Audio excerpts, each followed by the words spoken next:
Oui, alors ce soir, ça va être les bienfaits de la musique. Oui, tout à fait. Donc, on va débuter. Je crois que tout est en place.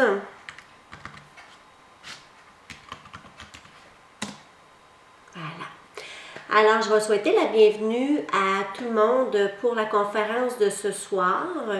On va souhaiter la bienvenue à ceux et celles aussi qui vont s'ajouter en cours de route parce que je ne peux pas toujours vous accueillir individuellement lorsque la conférence allait débuter. Alors, on a des nouvelles personnes ce soir et on a des personnes qui sont habituées aussi, des habitués. On va avoir Mélane comme soutien technique si vous avez un souci. Et puis, je vais vous demander de respecter la conférence, de ne pas poser vos questions en cours de route, mais de bien attendre à la fin. Il y aura une petite période de questions de 5-6 minutes, c'est environ, c'est un moment pour vous et que vous pourrez utiliser. Bon, cette conférence, ce soir, va fermer la boucle du mois de février qui était le mois de l'amour. Et j'ai dit, c'est la musique vient souvent nous parler d'amour, par ses vibrations, par ses paroles. Là, c'est une petite parenthèse, mais combien de fois la musique va parler de peine d'amour ou quand on est en amour? Alors, je trouvais que ça terminait bien la boucle pour février. Puis, après, pour le mois de mars, on va passer à des étapes qui vont être un petit peu plus en connexion avec la nature, l'énergie, reprendre contact vraiment avec notre pouvoir divin. Alors, je vais débuter ce soir par vous parler de différentes musiques et de leurs bienfaits. Parce que aussi, tiens, je vous ouvre une autre petite parenthèse. Des fois, quand on est parent, on va voir des jeunes, que ce soit des petits ou que ce soit des grands, souvent on va utiliser la musique pour soit les calmer, les bercer, les aider à se détendre, à se préparer pour la sieste ou pour leur nuit. Et aussi, souvent, nous, en tant que parents, parfois de grands, on va dire à nos jeunes, j'aimerais mieux que tu n'écoutes pas ce style de musique-là parce que c'est une musique un peu plus agressante, avec des paroles un petit peu plus dures, que des fois sont un peu contre nos valeurs. Alors, je crois que la musique, et non pas je crois, mais je suis certaine que la musique a un gros impact dans nos vies au quotidien et tout au long de notre existence. La musique aussi va beaucoup être utile pour toutes nos cellules. Donc, elle va venir travailler sur nos chakras et elle va avoir même un impact à plus long terme sur notre corps physique. J'ouvre cette parenthèse-là tout de suite. Oui, je vais l'ouvrir tout de suite. Vous allez remarquer des fois que lorsqu'on est dans un état un peu plus triste, plus on va écouter la musique triste, plus on va aller dans cet état, on va descendre profond. Si on écoute de la musique joyeuse, même si c'est rien passé de particulier, on va devenir dans cet état joyeux-là et on va avoir le goût de faire la fête et il n'y a rien de majeur qui va changer dans notre vie. Alors, soit que les personnes vont être encore célibataires ou avoir le même travail, vont habiter au même endroit. Cette situation n'aura pas changé, mais dépendant de la musique qu'elle va écouter, soit qu'elle va aller dans les profondeurs un peu plus négatives ou va aller vers le céleste. Qu'est-ce que la musique fait aussi sur le plan affectif? Bien, en fait, elle va créer des liens. Elle va alimenter des discussions, elle va aussi alimenter nos connaissances, puis des fois, elle va nous aider d'expulser nos émotions négatives. Bon, je vais élaborer un petit peu sur ça. Quand je dis qu'elle alimente les discussions, c'est souvent lorsqu'on va être entre amis, entre famille, avec notre conjoint, notre conjointe, souvent la musique va faire partie de nos discussions. Ah, est-ce que tu as entendu cette musique-là aujourd'hui, cette chanson-là? Ou elle va faire partie de votre vécu de dire, ah, je me rappelle la première chanson qui jouait lorsqu'on s'est rencontrés, ou lorsqu'on a un parent décédé, un proche de notre entourage. Ah, cette personne-là aimait beaucoup cette chanson ou cet artiste-là. Donc, c'est pour ça que je dis qu'elle alimente les discussions. Et puis, souvent, quand on va être en colère, en tristesse, on va écouter de la musique et ça va libérer, ça nous fait du bien. Ensuite, la musique, elle va avoir aussi un impact sur le plan culturelle. Donc, elle va nous aider à intégrer différents groupes sociaux. Hein? Ça va nous aider à avoir plus de connaissances. Donc, on peut aller chercher un réseau social un peu plus grand. Parce que c'est sûr que si on s'en va simplement sur une direction de musique, exemple qui me vient par la tête, classique ou country, vous allez voir qu'il va se créer des liens. Hein? Souvent, toutes les personnes qui adorent la musique country vont se regrouper dans un même endroit pour même faire la danse qui est attitrée à cette musique-là. Ils vont même avoir le même style d'habillement. Donc, ça crée des passions ou des clubs sociaux. Ça va amener une ouverture aussi d'esprit. Ça va amener des connaissances sur des cultures, sur des époques. De là que je parlais de la musique country ou la musique classique ou la musique latine. On va avoir un intérêt d'aller voir un petit peu plus loin d'où sont les origines, pourquoi, et c'est très intéressant. La musique va avoir un effet aussi sur le plan intellectuel, parce qu'il paraîtrait que la musique va nous aider à la concentration, va activer notre mémoire, mais aussi activer la créativité. Donc, la parenthèse que j'avais ouverte un peu plus tôt de dire que lorsque nos enfants sont un peu plus excités, on met une musique appropriée pour les calmer. Ou bien, si on veut les stimuler, souvent, je ne sais pas, vous, dans votre pays, dans divers pays, vont mettre une musique pour activer la création, stimuler les jeunes. Hein? Alors voilà sur le côté intellectuel. Maintenant, sur le plan personnel, la musique va nous aider à gérer le stress. De là, les musiques zen, de méditation, va aussi nous aider dans nos émotions, va apaiser, nous amener à garder un sang-froid en cas de situation d'urgence. Et sur le plan personnel, la musique va nous aider à se dégêner. Donc, de là que je parlais un peu plus tôt, ça peut être une sorte d'approche. Même lorsqu'on rencontre une personne pour développer une relation de couple, des fois, ça peut être une porte de sortie, un outil qui va nous aider. Sur le plan physique, la musique a vraiment de grandes propriétés. Elle va nourrir vraiment l'esprit. C'est vraiment un besoin pour l'âme. Ça devient un divertissement, comme j'ai parlé un peu plus tôt. Va apporter de la volonté, de la discipline, de la patience, de la motricité, parce qu'elle va va vraiment activer tous nos sens. Ça va même nous amener à avoir une meilleure posture. Alors, la musique va stimuler nos 5 sens, ce qui va aider sur tous les plans, le physique, l'émotionnel et le spirituel. Peu importe les sons qu'on va entendre, le type de musique, ça va faire réagir sur nos cellules. Parce qu'il y a beaucoup de variétés dans la musique. Il va y avoir de la douce, il va y avoir de l'agressive, il va y avoir la musique spirituelle. Il va y avoir les musiques pour les peines d'amour, comme j'ai parlé, puis il va y avoir les musiques de Noël. Il y a tellement de variétés et chaque type de musique déclenche quelque chose chez nous. Et c'est pas simplement un type de musique, mais plusieurs. Il y en a d'autres que, exemple, là, j'ouvre une autre parenthèse, mais pour eux, ils vont dire, écoute, moi, Chantal, la musique classique, là, ça m'agresse. Je sens que c'est une énergie froide, je me sens pas interpellée. Et on respecte ça. Il y en a d'autres, la musique classique, au contraire, va venir les chercher au plus profond de leur être et va vraiment venir même travailler sur des vies antérieures, va vraiment activer quelque chose de très puissant. Alors, tout est bien, comme on dit, il n'y a rien qui n'est négatif dans ça. C'est juste que chaque personne réagit différemment aux différents types de musique. Là, maintenant, on va aller un petit peu plus loin dans nos explications. Donc, on va aborder les différents types de musique et leurs influences. Là, on a parlé sur les côtés physiques, émotionnels, qui jouaient surtout sur notre enveloppe charnelle. Mais là, on va aller vraiment là, sur ce que ça peut faire dans notre vie au quotidien.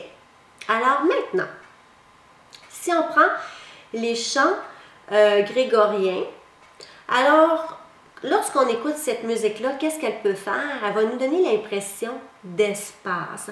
C'est vrai que quand on écoute ces chants-là, les chants grégoriens, oui, il y a des vibrations, des mantras que je pourrais dire qui font qu'on sent là, que même si on est tout petit, là, moi je ne suis pas une personne très grande, mais on a l'impression de splendeur, d'espace. Et c'est une musique qui va rendre les personnes très efficaces pour travailler. Alors si on a des employeurs qui nous écoutent, bien cette musique-là, mettez ça aux employés, ça va les stimuler, ils vont être très très efficaces et donner un excellent rendement. Pourquoi? Parce que ça aide beaucoup à la concentration. C'est une musique aussi qui aide à la méditation et qui va diminuer le stress. Alors, les gens qui travaillent dans un milieu où il y a beaucoup de stress, de pression, essayez. Des fois, c'est pas possible dans votre milieu de travail parce que vous ne pouvez pas avoir de musique dans vos oreilles et tout ça, mais peut-être en route ou un peu avant le départ de votre travail, de vous mettre dans ce type de vibration-là. Ça va rester accroché dans votre énergie. On a le type de musique baroque. Pour vous expliquer c'est quoi la musique baroque, c'est la musique d'opéra, hein, comme je parlais un peu plus tôt. Alors, celle-ci a le mouvement lent. Donc, si on écoute ce type de musique-là, ça va nous apporter une stabilité. Ça va apporter de l'ordre aussi. Une certaine sécurité. Puis, ça va créer un entourage stimulant. Pour la musique classique, plus style Mozart, Beethoven, bon, j'en passe parce que je pense que tout le monde connaît la musique classique qui est différente de l'opéra où ce que c'est vraiment des vocales qui sont très très développées. Alors pour la musique classique, elle va nous apporter la clarté et la transparence. Donc va nous aider à prendre parfois de bonnes décisions. Lorsque vous avez une décision où vous avez besoin d'une clarté, ou plus de concentration, mémoriser aussi pour les personnes qui ont des études, des choses à apprendre pour passer un examen, mettez une musique classique. Ça a toujours, je crois, ça a été prouvé, même voire un peu plus loin. On va aller vers la musique romantique. C'est la musique qui est la plus chargée en émotions. Ça, là, c'est quelque chose vraiment là, qui a beaucoup, mais beaucoup, beaucoup de bagages. Parce qu'elle enveloppe toute la gamme des sentiments, de la tristesse à la joie, de l'amour, à la haine, de la passion, à la dépression et j'en passe. Elle est vraiment surchargée. Donc, quand on écoute ce type de musique-là, il faut faire attention, comme j'ai dit un peu plus tôt quand j'ai ouvert la parenthèse, dans l'état dans lequel on est.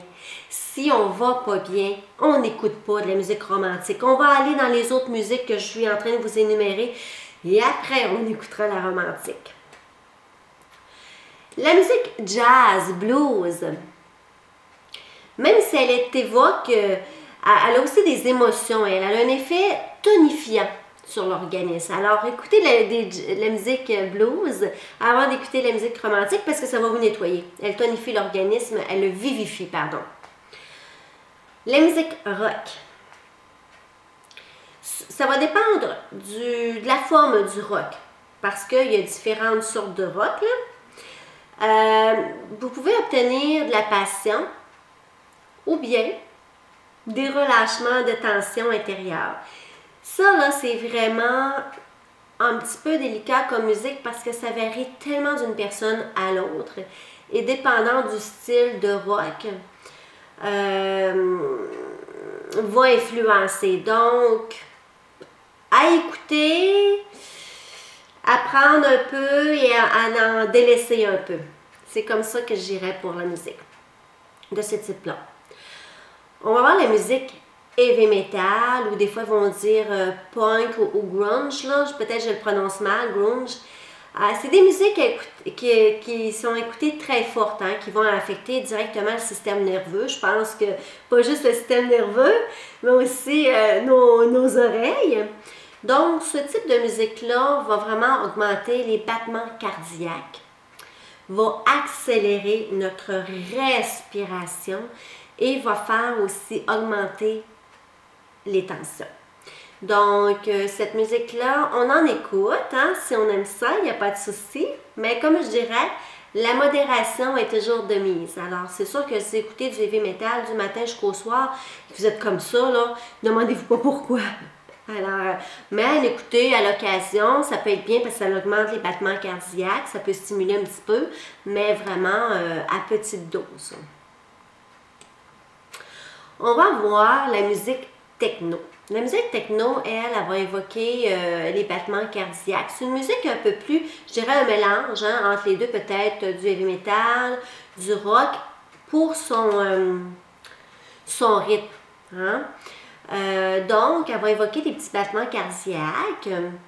Et puis, souvent, c'est une musique avec toujours, je pense que je me permets de dire ça, le même tempo. Je ne sais pas si j'ai le bon terme, mais vous savez, toujours sur le même petit battement de musique. Alors, tandis que si on prend, par exemple, la musique classique, bon, des fois, c'est un peu plus rapide, un peu plus lent, il y a plusieurs variétés.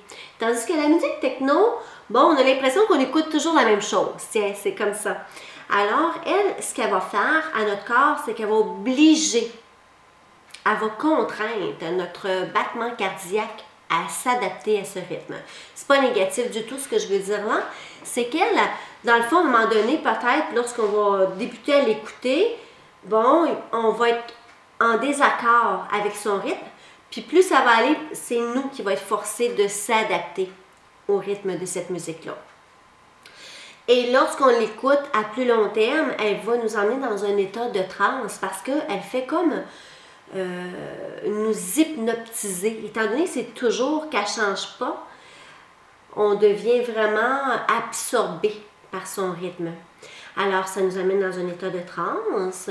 Et il paraîtrait que selon la médecine énergétique chinoise, cela pourrait venir perturber le QI ancestral. Bon, ça veut dire que l'énergie reliée à nos vies passées et futures, ça viendrait perturber ceci. Donc, nos vies passées et nos vies futures. Mais pour notre vie présente, c'est bon, c'est bien, parce que ça nous amène vraiment dans le moment présent.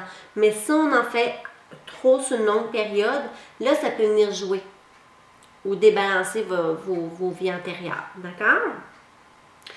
Ensuite, il nous reste le type de musique sacrée qui est d'origine orientale, occidentale, même moderne, parce que de plus en plus, les musiques de certains pays se mélangent avec d'autres cultures. Donc, des fois, ça fait des petites recettes, des beaux petits mélanges. Les musiques sacrées, ils vont, eux, distancer le temps et l'espace. Donc, c'est comme si le temps n'existait plus vraiment, puis même le présent, on est comme dans vraiment notre bulle, dans notre univers.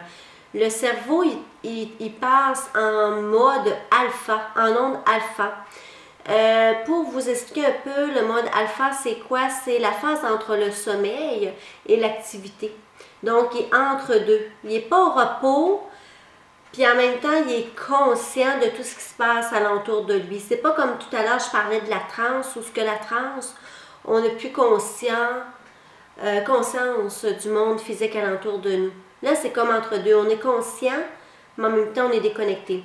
Donc, ce type de musique-là, c'est sûr qu'il est vraiment propice à l'éveil spirituel, à la relaxation et va aider à la réduction des douleurs.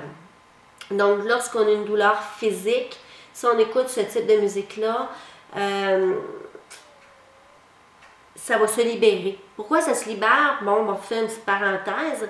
C'est que le corps physique, il y a ses chakras et tout ça, mais il y a 7 corps subtils. Et souvent, le malaise physique va arriver comme ça, dans l'énergie, et jusqu'au temps qu'il traverse toutes les couches pour se coller au corps physique. Donc, en écoutant ces musiques sacrées-là, ils viennent travailler aussi dans tous ces corps subtils, astral, mental, et j'en passe.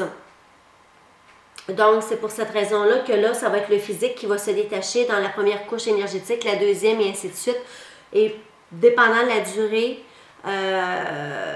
de temps que vous allez écouter cette musique-là, elle a le temps de s'en aller dans la troisième, quatrième pour s'expulser. Parce que tout ce qui arrive hein, qui rentre dans vos corps subtils comme ça, peut retourner aussi sur l'autre sens. Donc voilà.